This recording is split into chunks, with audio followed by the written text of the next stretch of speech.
신학의 대중화와 신학의 현장화를 추구하는 이신근TV에 오신 여러분을 뜨겁게 환영합니다. 반갑습니다.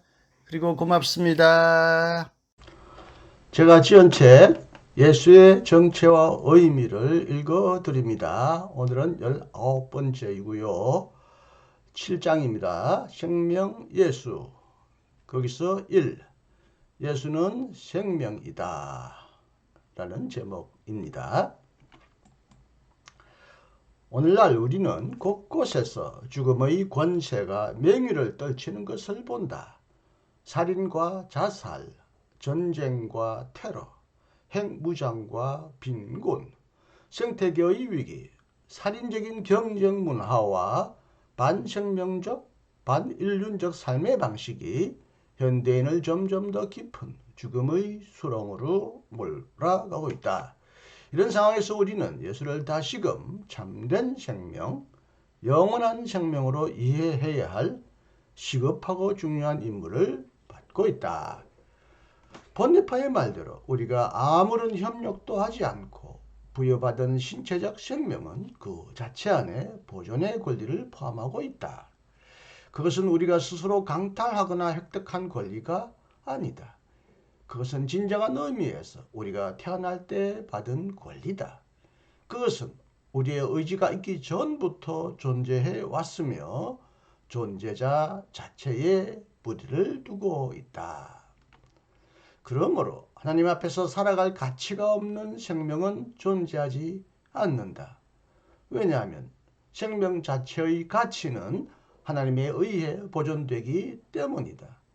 하나님이 생명의 창조자, 유지자, 구원자이시다는 사실은 가장 비참한 생명에게도 하나님 앞에서 살아갈 가치를 준다. 문둥병에 걸려 부잣집 대문 앞에 누워 있었던, 그리고 개가 상처를 핥은 비참한 나사로는 사회적 이용 가치가 전혀 없었던 사람이었다. 그는 오직 이용 가치에 따라서 생명을 판단하던 사람들의 희생자였다. 바로 그 사람을 하나님은 영생을 얻을 가치가 지닌 사람으로 평가하셨다. 더욱이 그리스도는 친히 육체적 생명 안으로 들어옴으로써 생명의 권리를 생생하게 실증해 보였다. 그러므로 그리스도의 성육신으로 말미암아 모든 인간은 생명을 누릴 수 있는 권리를 갖게 되었다. 몰트만의 말대로 예수 그리스도가 선포하고 선취한 하나님의 나라는 하나님의 창조 전체를 포괄할 만큼 다채로운 성격을 지닌다. 하나님의 나라는 단지 정의와 평화의 윤리적 이상일 뿐만 아니라 건강과 생명과 충만함 속에 있는 생명이기도 하다. 예수는 이 세계를 새로운 생명의 시작으로 인도한다. 회개하고 복음을 믿으라는 예수의 회개 요청은 이 요청을 듣는 사람들의 생명 전체를 사로잡는다. 가까이 임한 하나님의 나라는 생명 전체에게, 온 생명에게 새로운 생명의 시작에 대한 자유를 열어준다. 회개한다는 것은 단순히 윤리적 방향 전환이나 새로운 행동을 위한 결단만이 아니라 옛 세계의 조건 아래서 하나님의 나라 안에 있는 생명을 선취한다는 것을 의미한다. 예수는 생명을 창조하는 하나님의 능력으로서 자신의 말씀과 인격을 통해 인간에게 생명을 주기 위해 세상으로 보냄을 받았다. 요한복음 6장 33절, 10장 10절, 요한 1서 4장 9절. 그러므로 예수는 생명의 떡, 요한복음 6장 35절, 48절, 생명의 빛, 요한복음 8장 12절, 부활과 생명, 요한복음 11장 25절, 14장 6절이라고 불린다. 육신이 된 하나님의 말씀 예수는 자신의 말씀을 통해 영생을 가져올 뿐만 아니라 요한복음 6장 68절, 10장 28절, 12장 50절, 17장 2절 그 자체로서 그 자신이 영생이다. 요한 1서 5장 20절. 예수의 임무는 생명을 주고 생명을 더 풍성히 주기 위한 것이다. 요한복음 10장 10절. 하나님으로부터 온 생명은 믿음을 통해 받게 된다. 아들을 믿는 자는 생명을 가졌고 요한일서 5장 12절 영생을 가졌다. 요한복음 6장 40절 47절 아들을 믿는 자는 이미 영생을 얻었고 사망에서 생명으로 옮겨졌다. 요한복음 5장 24절 예수는 영생하게 하는 생명수의 샘과 생명수의 강이기 때문에 이 생명의 물을 마시는 자는 영원히 목마르지 않는다. 요한복음 4장 14절 계시록 요한계시록 17장 17절 21장 6절 22장 1절 17절 여기서 요한은 영지주의의 생명 이해를 반박한다. 영지주의가 영생을 거의 도달할 수 없는 피안의 세계로 옮겨 놓았다면 요한은 하나님의 생명을 현재 안으로 완전히 옮겨 놓았다. 그리고 요한은 영생을 그리스도의 말씀과 인격과 긴밀하게 결부시켰다. 영생은 곧 유일하신 참 하나님과 그가 보내신 자 예수 그리스도를 아는 것이다. 요한복음 17장 3절 현세적인 영생은 죽음을 알지 못한다. 다시 말하면 죽음과 심판은 예수를 믿는 자들에게 아무런 역할을 하지 못한다. 예수가 주는 생명의 물을 마시는 자는 영원히 목마르지 않으며 예수가 주는 물은 그 속에서 영생하도록 솟아나는 샘물이 된다. 요한복음 4장 14절 이런 점에서 보네포의 말대로 생명은 하나의 사실, 하나의 본질, 하나의 개념이 아니라 하나의 인격, 페르손, person이라고 할 수 있다. 분명하고 유일한 이 인격은 다른 인격 가운데서 발견할 수도 있는 그런 인격이 아니라 본질적으로 예수의 자아다. 예수는 나는 생명을 가지고 있다고 말하지 않고 내가 생명이다 라고 말한다. 따라서 생명은 자아로부터 곧 예수 그리스도의 인격과 결코 분리될 수 없다. 우리는 모든 생명과 우리의 생명의 근원과 본질과 목표인 예수 그리스도로부터 살아가고 있다. 바울도 그리스도를 나의 생명 빌립보서 1장 21절 우리의 생명 골로새서 3장 4절이라고 부른다.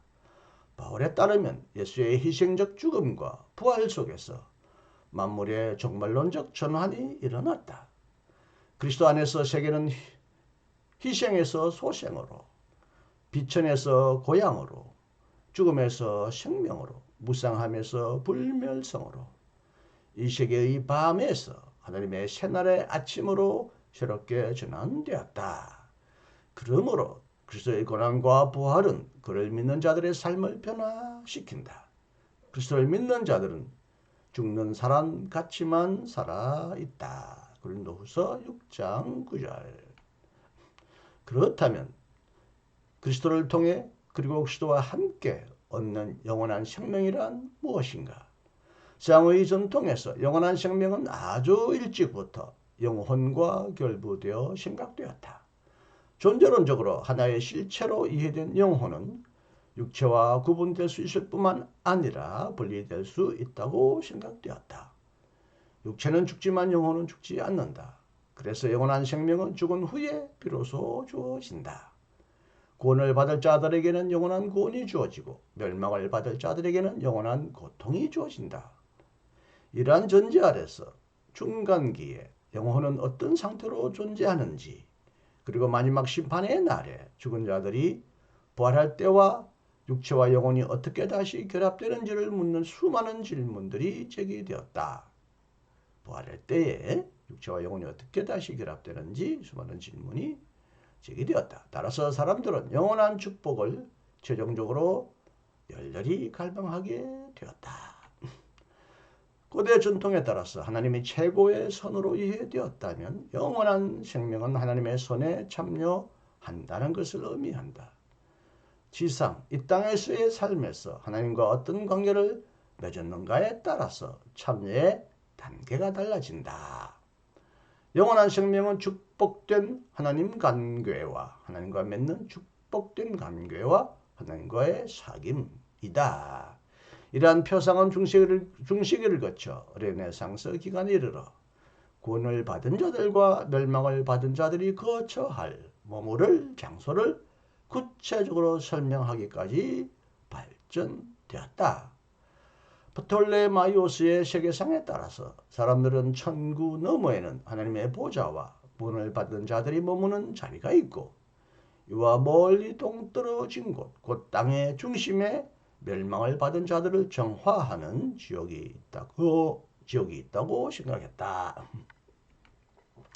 이러한 세계상이 무너진 이래 현대인들은 영원한 생명을 떠는 이런 표상에 의존하여 생각하지 않게 되었다. 이런 세계상은 흔히 이제 3층으로 이루어진 세계상을 말합니다. 그럼에도 불구하고 많은 사람들은 영혼의 불멸성을 영원한 생명의 근거로 보고 있다.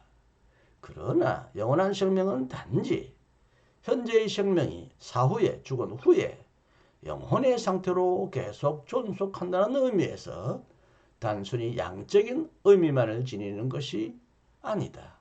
영혼은 양적인 규정이 아니라 혹은 시간적인 규정이 아니라 질적인 내용적인 규정이다.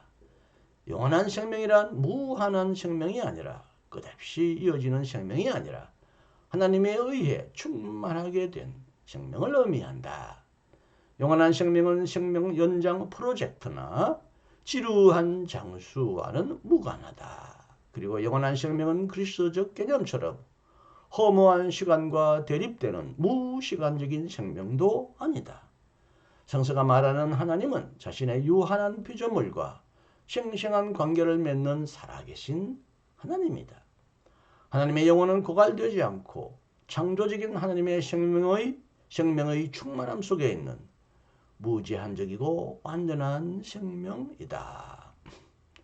그렇다면 인간에게 주어지는 영원한 생명은 하나님의 생명에 전적으로 참여하는 가운데서 이루어지는 생명의 완전한 충만함이다.